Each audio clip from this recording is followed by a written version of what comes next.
জুলাই আন্দোলনে নারীদের গৌরবময় ভূমিকা নিয়ে আলোচনা সভা ও চলচ্চিত্র প্রদর্শনী অনুষ্ঠিত হয়েছে। দুপুরে জেলা প্রশাসন, কুমিল্লা মহিলা বিষয়ক অধিদপ্তর, জেলা তথ্য অফিসের উদ্যোগে জেলা প্রশাসকের সম্মেলন কক্ষে এই অনুষ্ঠানের আয়োজন করা হয়। এতে প্রধান অতিথি হিসেবে উপস্থিত ছিলেন জেলা প্রশাসক মোহাম্মদ আমিরুল কায়সার।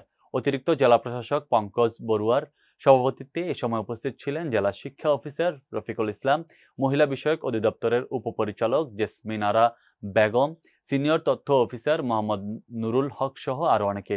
এ সময় উক্ত অনুষ্ঠানে জুলাই আন্দোলনে নারীদের গৌরবময় ভূমিকা নিয়ে অনুভূতি ব্যক্ত করেন এনসিপির কেন্দ্রীয় কমিটির নির্বাহী সদস্য হাফসা জাহান, প্রতিকৃত নারী উন্নয়ন সংস্থার ফরিদা আক্তার, দ্য রেড জুলাইয়ের যুগ্ম আহ্বায়ক সামিরা ইসলাম, আলোর ছায়া মহিলা সংস্থার নাদিয়া ইসলাম, মহিলা হস্তশিল্পের সভানেত্রী তানজিনা ইয়াসমিন তন্নি সহ অন্যান্যরা।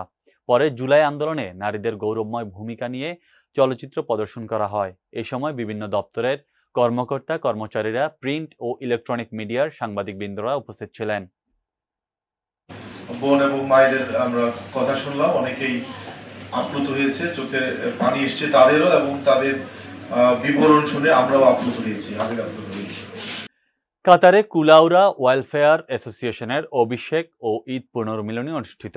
কাতারের রাজধানী দুহার গড়োয়া রেস্তোরাঁয় সংগঠনের সভাপতি মোহাম্মদ আব্দুল জলিল সেফুলের সভাপতিত্বে অনুষ্ঠানে প্রধান অতিথি হিসেবে উপস্থিত ছিলেন কাতারে নিযুক্ত বাংলাদেশের রাষ্ট্রদূত মোহাম্মদ নজরুল ইসলাম। সংগঠনের সাধারণ সম্পাদক সায়েদ আহমেদ সাদ এর সঞ্চালনায় এতে বিশেষ অতিথি হিসেবে উপস্থিত ছিলেন বাংলাদেশ বিমান এয়ারলাইন্সের কান্ট্রি ম্যানেজার মোহাম্মদ কামাল উদ্দিন, সংগঠনের প্রতিষ্ঠাতা সভাপতি মোহাম্মদ হারুনুর রশিদ আইয়ুব, জালালাবাদ অ্যাসোসিয়েশনের সভাপতি মাহবুবুর রহমান চৌধুরী বাবু, উপদেষ্টা আজিজুর রহমান, রুকনুজ্জামান, রোবেজ আহমেদ রোবেল, আলাউদ্দিন তালুকদার সহ আরও অনেকে। সংগঠনের পক্ষ থেকে রাষ্ট্রদূত মোহাম্মদ নজরুল ইসলামকে সম্মাননা ক্রেস্ট প্রদান করা হয়। পরিশেষে দেশ, জাতি ও মুসলিম উম্মার জন্য বিশেষ মোনাজাত করা হয়। মোনাজাত পরিচালনা করেন কারি ইব্রাহিম।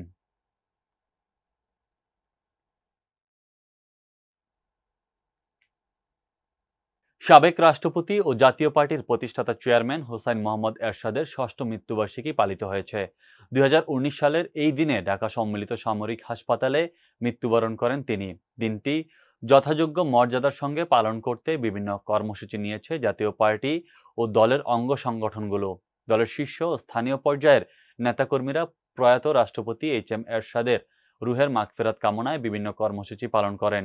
সকালে রংপুর নগরীর সেন্ট্রাল রোডস্থ দলীয় কার্যালয়ে জাতীয় পতাকা উত্তোলন ও দলীয় পতাকা অর্ধনমিতকরণ, সকাল থেকে বিকেল পর্যন্ত রংপুর নগরীর গুরুত্বপূর্ণ পয়েন্টে কোরআন তেলাওয়াত, নগরীর পল্লী নিবাসে সমাধি অঙ্গনে কোরআন তেলাওয়াত, কবর জিয়ারত, দোয়া মাহফিল, আলোচনা সভার আয়োজন করা হয়েছে।